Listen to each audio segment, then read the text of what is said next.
Darum würde ich da noch ganz schnell auf das Marketing und das Werbebudget eingehen. Wie ich das vorher schon gesagt habe, organisch ist das Stichwort. Immer. Organisch, organisch, organisch. Weil ich höre vielmal noch, und das höre ich zu oft, dass viele dann sagen, ja, aber wenn ich das Marketingbudget hätte, wo der Superstar-Künstler XYZ hat, dann würde es bei mir auch laufen. Lasst euch das von jemandem sagen, der vorher Product Manager auch war, der ganz, ganz viele internationale Releases vermarktet hat. Auch das grösste Marketingbudget auf der Welt kann dir nicht helfen, wenn der Song nicht geil ist und nicht konsumiert wird.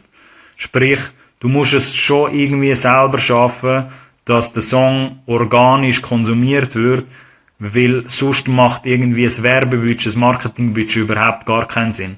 Das heisst nicht, dass es ganz useless ist, aber ich würde halt den Gedanken stressen, dass du wirklich zuerst mal auf organisch deinen eigenen Boden musst aufbauen, weil einfach so Werbung zu schalten über so Facebook, Instagram oder YouTube bringt nichts, wenn dich niemand kennt.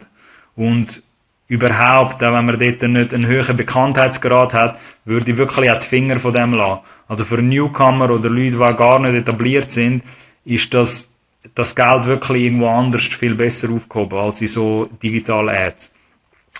Arbeitet dort mit dem Gedanken, dass ihr vieles selber machen wollt, organischen Konsum aufbauen wollt, weil es hilft dann auch nicht, wenn man plötzlich 50.000 Franken hätte, und da gehe ich jetzt von einem extrem hohen Beispiel aus, wo es in der Schweiz nicht so oft gibt, aber wenn man jetzt im Jahr 50.000 Stutz hätte, um da für einen Release auszugeben, wenn die Songs nicht gut sind und die Leute da draussen das nicht hören wollen, einfach so, dann kann man dort auch nicht, kann man die Flamme auch nicht grösser machen.